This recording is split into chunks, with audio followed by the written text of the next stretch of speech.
Praise be to Jesus Christ and Blessed Virgin Mary. Welcome back to Catholic Vagaby. ഞാൻ Ashiq Joy. As usual, let us begin with the prayer.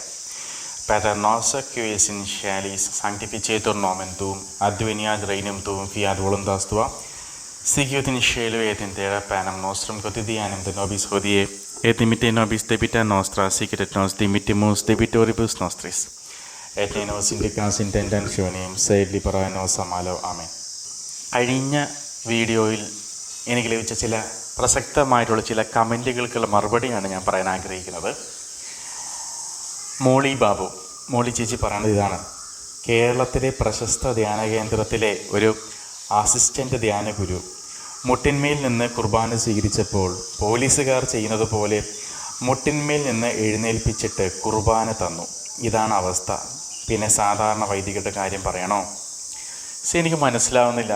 ഇതാണ് അവസ്ഥ. കേരളത്തിലെ പ്രശസ്ത ധ്യാന കേന്ദ്രത്തിലെ ഒരു അസിസ്റ്റൻ്റ് ഗുരു.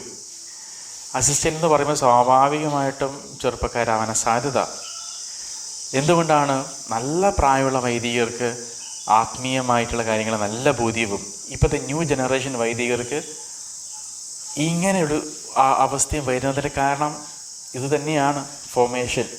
അപ്പോൾ ഇവർ മുട്ടന്മേൽ നിന്ന് സ്വീകരിക്കുമ്പോൾ നമ്മൾ ഈ രീതിയിലാണ് പെരുമാറുന്നതെങ്കിൽ എനിക്കറിയത്തില്ല നമ്മൾ ഇതൊക്കെ എവിടെ ചെന്ന് അവസാനിക്കുന്നുള്ളത്. സിസിലി ചേച്ചി പറയണത്, ബ്രദർ പറയുന്ന ഈ പുസ്തകം എവിടെ കിട്ടും? എനിക്ക് ഈ ഒരു പുസ്തകം വേണമെന്ന് അധികം ആഗ്രഹമുണ്ട്. ഈ നമ്മുടെ ദിവ്യനാഥ വൈദികയോട് സംസാരിക്കുന്ന പുസ്തകമാണ്. സത്യം പറഞ്ഞ് എനിക്കിത് എവിടെ നിന്ന് കിട്ടുമെന്ന് എനിക്ക് അറിഞ്ഞുകൂടാ. ഇത് ഞാൻ നമ്മുടെ MMBയുടെ മരിയൻ മൂവ്മെൻറ്റ് ഓഫ് പ്രീസ്റ്റ് അവരുടെ ഒരു ധ്യാനത്തിന് പങ്കെടുത്തപ്പോൾ എനിക്ക് ലഭിച്ച പുസ്തകമാണ്. ഇത് എവിടെ നിന്ന് കിട്ടുമെന്ന് അറിയുന്ന ആരെങ്കിലും ഉണ്ടെങ്കിൽ ഈ വീഡിയോയുടെ താഴെ ഒന്ന് കമൻറ്റ് ചെയ്യുക. ആവശ്യമുള്ളവർ അത് വാങ്ങിക്കട്ടെ. ജോയ് പറയുന്നത്, കുർബാന കഴിയുമ്പോൾ മുട്ടുകുത്തി കുരിശ് വരയ്ക്കുന്ന രീതി മാറി എല്ലാവരും നിന്നുകൊണ്ട് കുരിശ് വരയ്ക്കുന്നു. ഇത് സഭ നടപ്പാക്കിയതാണോ? എനിക്ക് ഇത് ഒരു തരത്തിലും അംഗീകരിക്കാവുന്ന ഒന്നായി തോന്നിയിട്ടില്ല. നിങ്ങളുടെ അഭിപ്രായം പ്ലീസ് കമൻറ്റ്. കുർബാന കഴിഞ്ഞാൽ പിന്നെയുള്ള കാര്യങ്ങളൊന്നും കുർബാനയുടെ ഭാഗമല്ലല്ലോ. അപ്പം നമ്മുടെ ഇഷ്ടമാണ് മുട്ടുകുത്തി കുരിശ് വരയ്ക്കണോ, നിന്ന് കുരിശ് വരയ്ക്കണോ, അല്ലെങ്കിൽ കുർബാന കഴിഞ്ഞിട്ട് നമ്മൾ നന്ദി പറഞ്ഞ് ഇറങ്ങിപ്പോകണം, നമ്മുടെ ഇഷ്ടമാണ്. അതുകൊണ്ട് എനിക്ക് തോന്നുന്നില്ല അതൊന്നും സഭ നടപ്പാക്കിയതാണ് എന്നുള്ളത്. നമ്മുടെ ഓപ്ഷനാണ് നിന്ന് വരയ്ക്കണോ മുട്ടുകുത്തി വരയ്ക്കണോ എന്നുള്ളത്. ഇത് ലിറ്റർജിയുടെ ഭാഗമല്ലല്ലോ.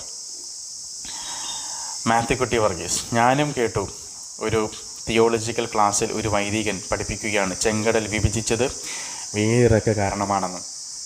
ശരിയാണ്, ഞാനും ഒരു തിയോളജി ക്ലാസ്സിന് പോയിരുന്നു. കോവിഡിൻ്റെ സമയത്ത് നിന്ന് പോയി. അപ്പോഴും ഞാനും കേട്ടത് തന്നെയാണ്. അതായത് അബ്രഹാത്തിൻ്റെ കാലം മുതലുള്ള കാര്യങ്ങളെ അവർ കണക്കിലെടുക്കുന്നുള്ളൂ. അതിന് മുൻപുള്ളതെല്ലാം ഒരു കഥ മാത്രമാണ് എന്നാണ് അവർ പറയണത്. അവരൊന്നും ജീവിച്ചിരിക്കുന്ന വ്യക്തികളല്ല എന്നാണ് പറയുന്നത്. അങ്ങനെ വരുമ്പം യേശുക്രിസ്തു തന്നെ ഉണ്ടായോ എന്നുള്ളതിലോട്ട് സംശയം നയിക്കും. അതായത് ആദോ ഹവ്വയൊക്കെ കഥാപാത്രമായിരുന്നെങ്കിൽ അവരിങ്ങനൊരു പാപം ചെയ്തില്ലായിരുന്നുവെങ്കിൽ പിന്നെ യേശു എന്തിനു വന്നു എന്ന് ക്വസ്റ്റ്യൻ വരും. ഇതാണ് ഈ മോഡേൺ തിയോളജിയുടെ പ്രശ്നം. എൻ്റെ ഇടയ്ക്കിലൊരു സ്പാനിഷ് കന്യാസ്ത്രീ പറഞ്ഞത് ഇതാണ്.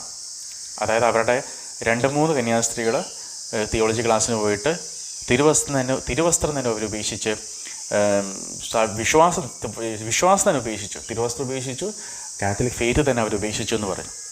അപ്പോൾ ഒന്നെങ്കിൽ നമ്മളിതിന് പോകുമ്പോൾ, തിയോളജി ക്ലാസ്സിന് പോകുമ്പോൾ ഒന്നെങ്കിൽ വിശ്വാസം നമുക്ക് വർദ്ധിക്കുക, അല്ലെങ്കിൽ പൂർണ്ണമായിട്ടും വിശ്വാസം പോകും. ഇത് എന്നോട് പലരും പറഞ്ഞിട്ടുള്ളൊരു കാര്യമാണ്. ഷാലി പറയണത്, ബ്രദർ പറയുന്ന എല്ലാം ശരിയാണ്. ഇത് എല്ലാ കർമ്മലിത്ത വൈദികരും സിസ്റ്റർമാരെയും പറയുന്നത് തന്നെയാണ്. അതായത് ശനിയാഴ്ച വരം എന്നൊന്നില്ല എന്ന് കർമ്മലിത്ത സിസ്റ്റേഴ്സ് പോലും പറയുന്നു എന്നാണ് ഇവർ പറയുന്നത്. ഷാലി വീണ്ടും പറയണം, നമ്മുടെ മെത്താന്മാർക്ക് തീക്ഷ്ണത പോരാ. ഈശോയുടെ വേദന ഇവർ മനസ്സിലാക്കുന്നില്ല. വിശ്വാസികൾ മണ്ടന്മാരാകും. നമുക്ക് നിയമം കയ്യിലെടുക്കാൻ കഴിയില്ലല്ലോ. ബ്രദർ പറയുന്ന 100% ശരിയാണ്. അങ്ങനെയല്ല, നമുക്ക് തീക്ഷ്ണതകൾ എത്രയോ ബിഷപ്പ്മാരുണ്ട്, എത്രയോ വൈദികരുണ്ട്. അവരൊക്കെയാണ് യഥാർത്ഥ സഭയുടെ നെടുന്തൂണുകൾ. അപ്പോൾ നമ്മൾ നിയമം കയ്യിലെടുക്കുകയല്ല, നമ്മൾ ഉള്ള നിയമം നമ്മൾ നടപ്പിലാക്കുകയാണ്. മുട്ടിന്മേൽ നിന്ന് പരിശുദ്ധ കുർബാന സ്വീകരിക്കാൻ പറ്റില്ലെന്ന് പറയാൻ ഈ ലോകത്ത് ആർക്കും അധികാരമില്ല. അങ്ങനെയെങ്കിൽ വത്തിക്കാനൊരു സ്റ്റേറ്റ്മെൻറ്റ് ഇറക്കട്ടെ, ഇനി മുതൽ ആരും മുട്ടുകുത്തി പരിശുദ്ധ കുർബാന സ്വീകരിക്കാൻ പാടില്ല എന്നുള്ളത്. അതുകൊണ്ട് നമ്മൾ ആരും നിയമം കയ്യിലെടുക്കുന്നതല്ല, ഉള്ള നിയമം നടപ്പിലാക്കാൻ നമ്മൾ അവരോട് പറയുകയാണ്.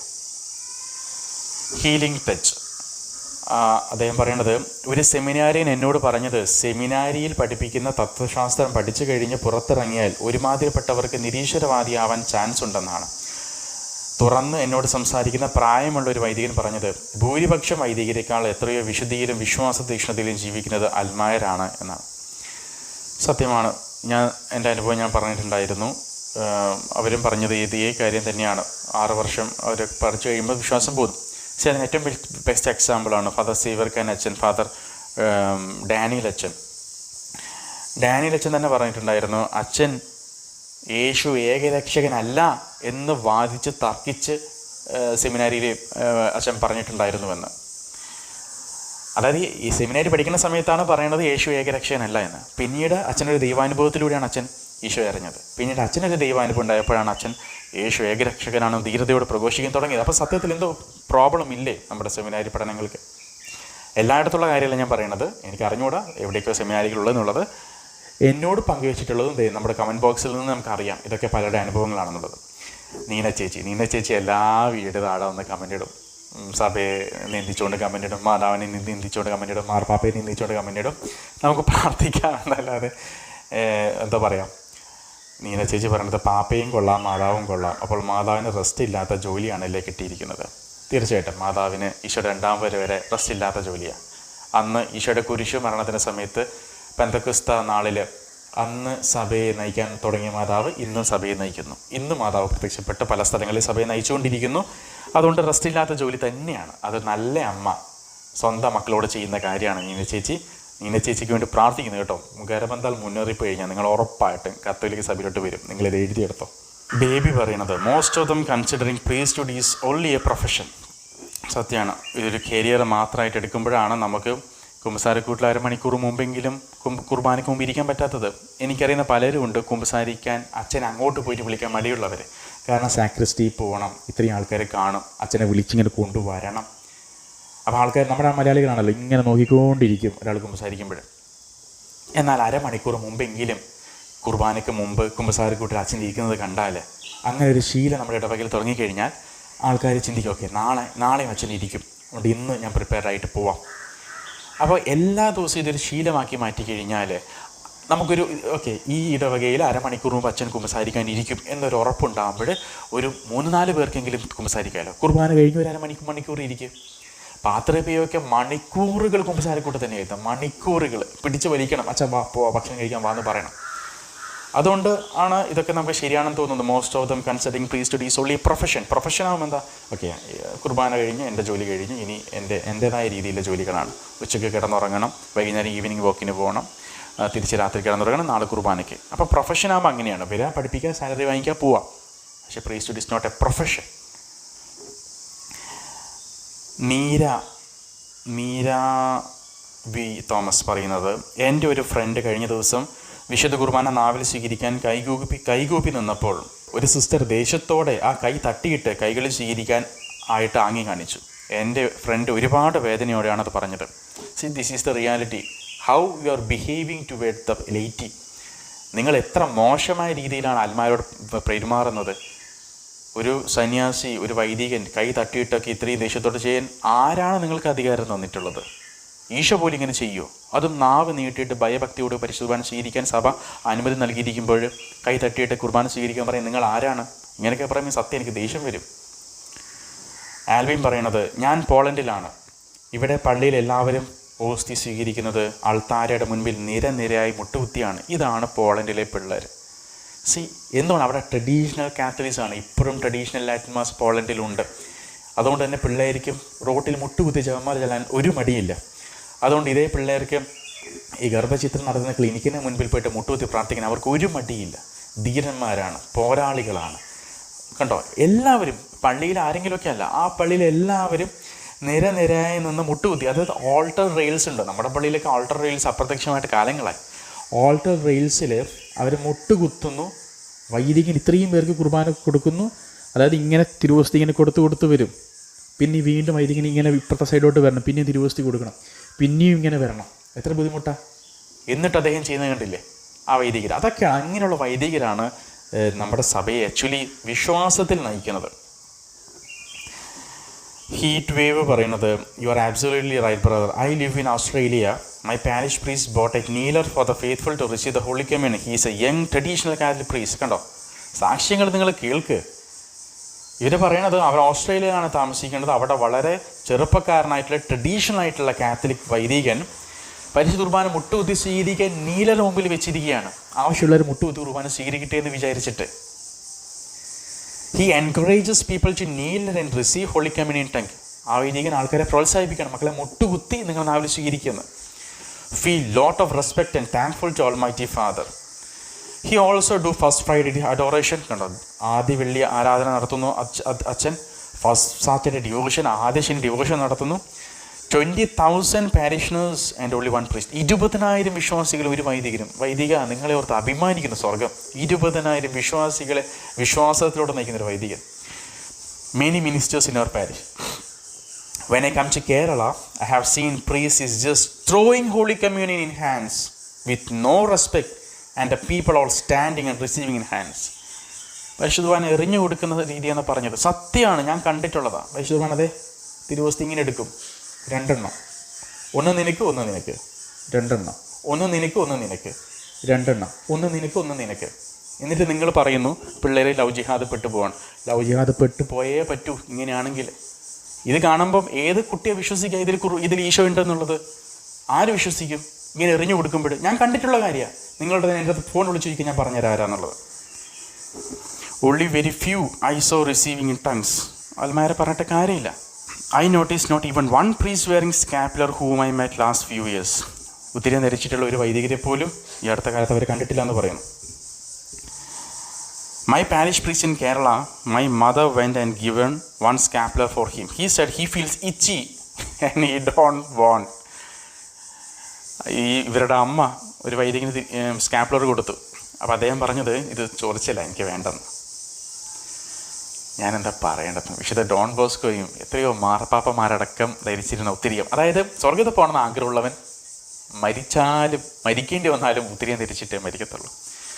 അയ്യോ, ഞാൻ പറഞ്ഞ മടുത്ത് നിങ്ങളെ മടുപ്പിക്കണമെന്ന് വെച്ചിട്ട് ഈ സ്കാപ്പുലറിൻ്റെ പ്രത്യേകതകളും അതിന് നമ്മുടെ എറ്റേണൽ സാൽവേഷൻ ഉറപ്പിക്കുന്നൊരു കാര്യമാണ്. ഞാൻ വീണ്ടും പറഞ്ഞ് നിങ്ങളെ ബോറടിപ്പിക്കുന്നില്ല. It is better to have few priest faithful than many priest with cold faith. ശരിയാണ്. God bless them to open the heart for the truth and believe in the true traditional church teaching. Sando Thomas പറയുന്നത്, the real threat to the church is in the sin within the church. While persecution from the outside has never really disturbed the church, sin from within does. ആരാ പറഞ്ഞത്? Pope Benedict 16. അതായത് പുറമേ നിന്നുള്ളതല്ല സഭ ഒരിക്കലും നശിപ്പിച്ചിട്ടുള്ളത്. എപ്പോഴും സഭയ്ക്കുള്ളിലുള്ള തിന്മയാണ് സഭയെ നശിപ്പിച്ചിട്ടുള്ളത്. Benedict 16 പാപ്പയുടെ പ്രവാചക ശബ്ദം. ജുവ പറയുന്നത്, ജുവ കളക്ഷൻസ്, ഞങ്ങളുടെ പള്ളിയിൽ പരിശുദ്ധ കുർബാന മുട്ടുകുത്തി നിന്നാണ് നാവിൽ സ്വീകരിക്കുന്നത്. ഞങ്ങളുടെ ഇടവക വികാരി father Yesudas, salute father Yesudas Koduveettil അച്ഛൻ വന്നതിന് ശേഷം ആണ് ഇങ്ങനെ അത് നല്ലൊരു അനുഭവം തന്നെയാണ്. ഇങ്ങനെയുള്ള വൈദികരാണ് നമുക്ക് വേണ്ടത്, ഇങ്ങനെ തീക്ഷ്ണതയുള്ള വൈദികർ. കാരണം ഒരു വൈദികൻ പറഞ്ഞാൽ ഇടവകരെ എല്ലാവരും കേൾക്കുമെന്നേ. അങ്ങനെയാണ് നമ്മൾ ഈ ഒരു കൾച്ചറിലോട്ട് നമ്മൾ വരിക. ഷീബ ബാബു 25-ലേറെ വർഷം പുരോഹിത ശുശ്രൂഷ ചെയ്തുകൊണ്ടിരുന്ന ഒരു വൈദികൻ പറഞ്ഞത് എന്താണെന്ന് അറിയുമോ? പിശാചും സാത്താനും ഒന്നും ഇല്ല എന്ന് അവിടുന്ന് ഒരു 10 വർഷത്തിന് ശേഷം ആ അച്ഛൻ പറഞ്ഞു അത്ര. പിശാചുകൾ ഉണ്ടെന്ന് എവിടെ നിന്നാണ് ഈ അറിവ് കിട്ടിയത്? 25 വർഷത്തിന് സെമിനാരി പഠനത്തിൻ്റെ അറിവ്.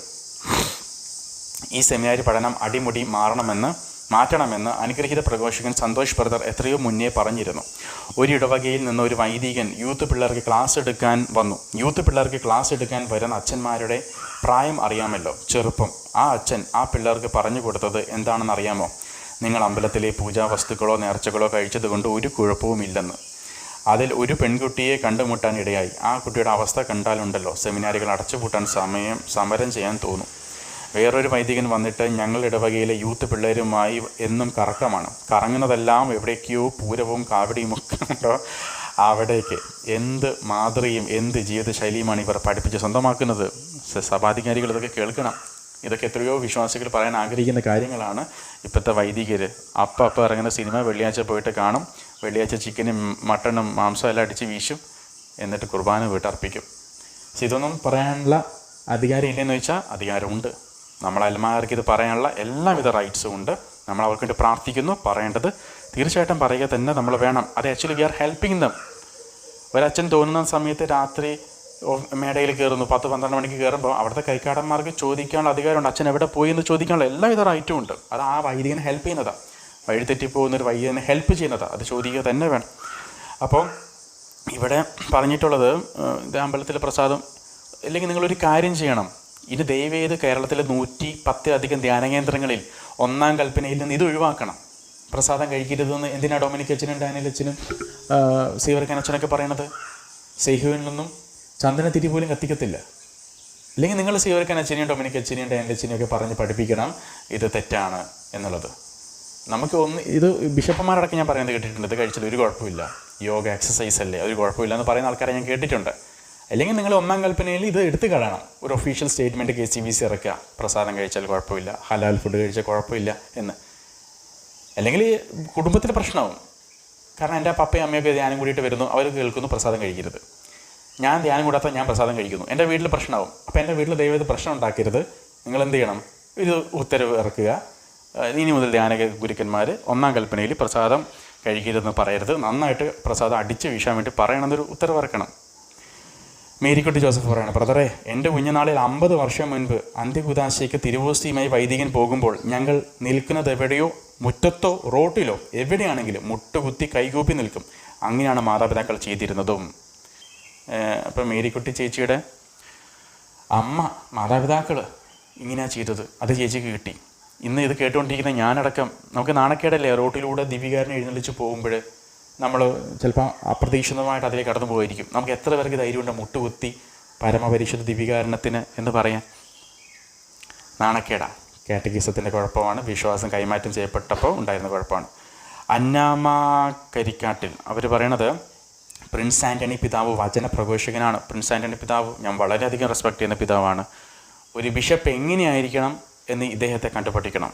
വളരെ മിഷൻ തീക്ഷ്ണതയുള്ളൊരു പിതാവാണ്. റിജോ പറയണത്, ഒരു വൈദികനെ വഴിതെറ്റിച്ചാൽ ഒരു ഇടവക മുഴുവനെയും വഴിതെറ്റിക്കാം എന്ന സാത്താൻ്റെ പദ്ധതി 100% വിജയിച്ചു കഴിഞ്ഞു. ഇതുകൊണ്ടാണ് വൈദികർ വീഴുന്നത്. ഇതുകൊണ്ടാണ് നമ്മൾ വൈദികർക്ക് പ്രാർത്ഥിക്കണം എന്ന് പറയുന്നത്. പ്രാർത്ഥിക്കണം, നമ്മൾ വൈദികർക്ക് പ്രാർത്ഥിക്കണം. ഇതാരെയും കുറ്റം വിധിക്കാനോ വൈദികരെല്ലാം മോശക്കാരാണെന്ന് പറയാനല്ല. This is the reality. ഇതൊരു യാഥാർത്ഥ്യമാണ്. ഇതെല്ലാ സാധാരണക്കാരുടെയും മനസ്സിൽ ഓടുന്ന കാര്യങ്ങളാണ്. അവർ കമന്റുകളായിട്ട് അവരെ പ്രതിഷേധം അവരെ അറിയിച്ചെന്ന് മാത്രം. പക്ഷെ ഇതൊന്നും നമ്മുടെ ബിഷപ്പുമാർക്കോ മെത്രാന്മാർക്കോ ആർക്കും ശ്രദ്ധിക്കാൻ സമയമില്ല. അതുകൊണ്ട് ഞാൻ പറയുന്നത്, നമ്മുടെ സഭയുടെ ഭാഗത്തു നിന്നും മെത്രാന്മാരുടെയും ബിഷപ്പുമാരുടെയും ഭാഗത്തു നിന്ന് ആത്മാർക്കൊക്കെ ഒത്തിരി വേദനകൾ ഉണ്ടായിട്ടുണ്ട്. ഏതെങ്കിലുമൊക്കെ ഒരു വൈദികൻ വേദനിപ്പിച്ചത് കാരണം പള്ളിയിൽ ഇനി പോകത്തില്ലാൻ തീരുമാനിക്കുന്ന കുടുംബങ്ങളുണ്ട്. അവരുടെ എല്ലാ ആത്മാക്കൾക്ക് നിങ്ങൾ കണക്ക് കൊടുക്കേണ്ടി വരും എന്നുള്ള കാര്യത്തിൽ യാതൊരു സംശയമില്ല. അതുകൊണ്ട് എന്തായാലും നമ്മൾ പെസഹ വേടത്തിന് കാല് കഴുകുന്ന ട്രഡീഷൻ തെറ്റിച്ചുകൊണ്ട് നമ്മൾ സകലരുടെയും കാല് കഴുകുന്നുണ്ട്. എന്നാൽ പിന്നെ നിങ്ങളുടെ ഓരോ ഇടവകയിലും വൈദികരൊരു തീരുമാനം എടുക്കുക. ഇപ്പം കഴിഞ്ഞു, നോമ്പ് കഴിഞ്ഞു. ഇനി നോമ്പ് കാലത്ത് നിങ്ങൾ ഓരോ ഭവനങ്ങളിലും ചെന്ന് കാല് കഴുകുക, മാപ്പ് പറ. നിങ്ങളോ ഇതിന് മുൻപുണ്ടായിരുന്ന വികാരച്ചന്മാരോ ആ ഇടവകയിൽ ചെയ്തിട്ടുള്ള ദ്രോഹങ്ങൾക്ക് ഒരു പബ്ലിക്കായിട്ട് നിങ്ങൾ മാപ്പ് പറ. എത്ര കുടുംബങ്ങൾ ഈശോയിലോട്ട് കൊണ്ടുവരാമെന്നറിയും. ഈശോ പോലും കുനിഞ്ഞ് പാദങ്ങൾ കഴുകി. ഈശോ തന്നെ പറഞ്ഞു, ഞാൻ നിങ്ങൾക്കൊരു മാതൃക നൽകിയിരിക്കുന്നെങ്കിൽ മെത്രാന്മാരെ, വൈദികരെ, നിങ്ങൾക്കും പാദങ്ങൾ കഴുകിയ മാപ്പ് പറയാം. വിശുദ്ധ ജോൺ പോൾ 2 പാപ്പയ്ക്ക് പബ്ലിക്കായിട്ട് ലോകത്തോട് സഭ ചെയ്ത പാവങ്ങൾക്ക് മാപ്പ് പറയാൻ പറ്റിയെങ്കിൽ നിങ്ങൾക്കും പറ്റും. അങ്ങനെ പറയുമ്പോൾ ഗുണം എന്താണെന്നറിയോ? സഭയോട് വെറുപ്പുള്ള അനേകരുണ്ട്, എനിക്കറിയുന്ന അനേകരുണ്ട്.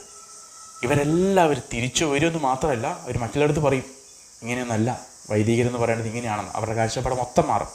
അതുകൊണ്ട് ധ്യാനകേന്ദ്രങ്ങളിലുണ്ട് എങ്ങനെ ഒരു ശുശ്രൂഷയുണ്ട്. വൈദികരോടോ തിരിച്ച് വൈദികർ ഇങ്ങോട്ടോ പാപം ചെയ്തിട്ടുണ്ടെങ്കിൽ, വേദനിപ്പിച്ചിട്ടുണ്ടെങ്കിൽ ഒരു വൈദികൻ പറയും, ഞാൻ എല്ലാ വൈദികരെയും പ്രതിനിധിയായിട്ട് നിന്ന് നിങ്ങളോട് മാപ്പ് ചോദിക്കുന്നു. ഇത് പോരാ. ഇത് ആരുടെയും ഹൃദയത്തിൽ മുറിവ് മാറത്തില്ല. അതുകൊണ്ട് വൈദികരെ തന്നെ ഇറങ്ങുക. നിങ്ങൾ ഭവനങ്ങൾ കയറി ഇറങ്ങുക. നിങ്ങൾ ഓരോ ദിവസവും ഓരോ വീട്ടിലിറങ്ങി, എന്നിട്ട് അവരുടെ പാദങ്ങൾ കഴുകി മാപ്പ് ചോദിക്കുക. വൈദികരുടെ ഭാഗത്തു നിന്നുണ്ടായിട്ടുള്ള ഏതെങ്കിലും വേദനകളുണ്ടെങ്കിൽ ഞാൻ മാപ്പ് ചോദിക്കുന്നു, കുനിഞ്ഞ് ചുംബിക്ക്. ഇതല്ലാതെ കേരള സഭയിൽ ഉള്ള വിശ്വാസികൾ പിടിച്ചു നിർത്താനും പോയിട്ടുള്ള വിശ്വാസികളെ കൊണ്ടുവരാനും മറ്റ് മാർഗമില്ല. ക്രിസ്തു പഠിപ്പിച്ച ഈ മാർഗം മാത്രമേ ഉള്ളൂ. ഇതൊന്നും പഠിപ്പിക്കാൻ ഞാൻ ആരുമില്ല. ഞാനൊരു അൽമായൻ, പച്ചയായ മനുഷ്യൻ, പച്ചയായ മാംസമുള്ള ചുവന്ന രക്തം ഇടുന്ന സാധാരണക്കാരൻ. ഇത് പറയാനുള്ള യാതൊരു യോഗ്യതയില്ലാത്തവൻ. പക്ഷേ എൻ്റെ അഭിപ്രായം ഞാൻ പറഞ്ഞെന്ന് മാത്രം. വിവാ ക്രിസ്റ്റോറെ എല്ലാവരും ഈശോ സമൃദ്ധമായിട്ട് അനുഗ്രഹിക്കട്ടെ. നമ്മുടെ വൈദികർക്ക് വേണ്ടി, വിശുദ്ധി ജീവിക്കുന്ന വൈദികർക്ക് വേണ്ടി പ്രത്യേകം പ്രാർത്ഥിക്കുക. അവർ വീട് പോകാതിരിക്കാൻ. വീണുപോയ വൈദികർക്ക് വേണ്ടി അവരെ പരിഹസിക്കാതെ കല്ലെറിയാതെ അവർക്ക് വേണ്ടി തീക്ഷ്ണമായിട്ട് പ്രാർത്ഥിക്കുക. വിശ്വാസമില്ലാത്ത വൈദികർക്ക് നല്ല തീക്ഷ്ണതയുള്ള വിശ്വാസം ലഭിക്കാൻ വേണ്ടി നമ്മൾ പ്രാർത്ഥിക്കുക. വൈദികരെല്ലാം നമ്മുടെ ചങ്കാണ്. പരിശുദ്ധ കന്യകാമറിയത്തോട് പ്രാർത്ഥിച്ചുകൊണ്ട് നമുക്ക് അവസാനിപ്പിക്കാം. ആവേ മരിയ ഗ്രാസിയ പ്ലേന ഡോമിനസ് തേക്കും ബെനഡിക്താത്തുൻ മുളിയരിബൂസ് ബെനഡിക്തൂസ് ഫ്രുക്തൂസ് വെൻട്രീസ് തു Jesus Santa Maria Mater Dei, ora pro nobis peccatoribus nunc et in hora mortis nostrae. Amen. Viva Cristo Re.